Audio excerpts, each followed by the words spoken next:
we are joined by Tamara Hadad, a political researcher from Ramallah. Good evening to you, Mrs. Tamara. And let me here start by asking you, could you begin by explaining the significance of the Al Mawasi district as a humanitarian zone and why its targeting has caused such uproar?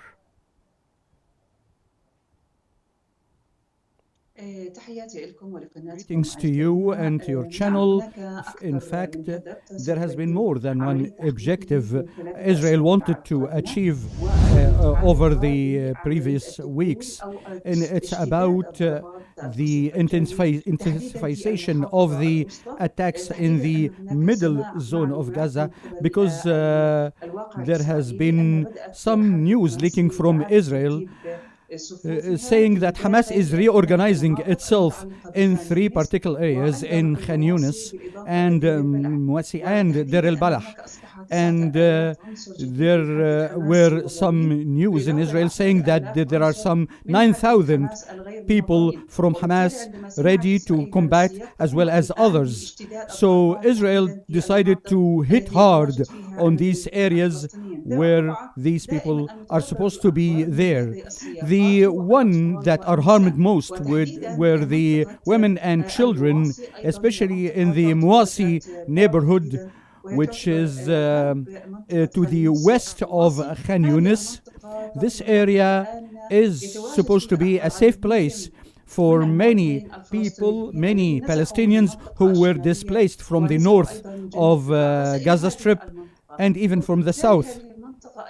So this area was targeted by Israel for more than one reason. First is to pressure the Palestinian citizens and the resistance to accept the deal that Israel wants to impose. Israel wants a full list of the Israeli hostages that are still alive. It was so difficult to have a full list under the war happening, and that's why the massacres committed by Israel, especially recently, were basically targeting the Palestinians to pressure them and to tell the Palestinians that you will be forced to be displaced, because displacement has always been an agenda for Israel. So they are trying to attack the concentration of the Palestinian residents with the pretext that there are Hamas people around.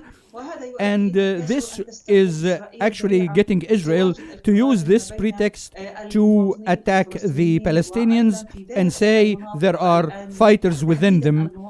That's why Israel is attacking Mawasi, Deir al-Balah, as well as Qnews and Mughazi.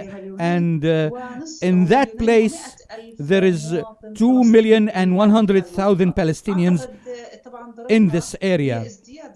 So this aggravates the humanitarian crisis. Most of the displaced people are living in tents, and many of these tents were washed away because of the rain and the wind. They are under real siege, and also the hospitals are not fit to deal with all the victims and all the injured. There is a continued displacement towards this area, and this is making it impossible to provide all the services needed. I believe that over the last 3 weeks there has been more attacks on the civilians in order to pressure the resistance to give the lists and to so the intensification of the attacks by Israel is really making things difficult for women and children. The massacres continue, and Israel doesn't care that this place is residential. Israel doesn't care that this is supposed to be a safe place for the people. So Israel is besieging these three areas and trying to intensify a new reality there. It is to break the Palestinians and to divide Gaza Strip into squares here and there, and to intensify a certain presence of Israel in Gaza. 60% of Gaza Strip is occupied actually by Israel at this moment. Right. And also the same goes to Rafah and till 20 kilometers in the north till Karam Abu Salim. Right.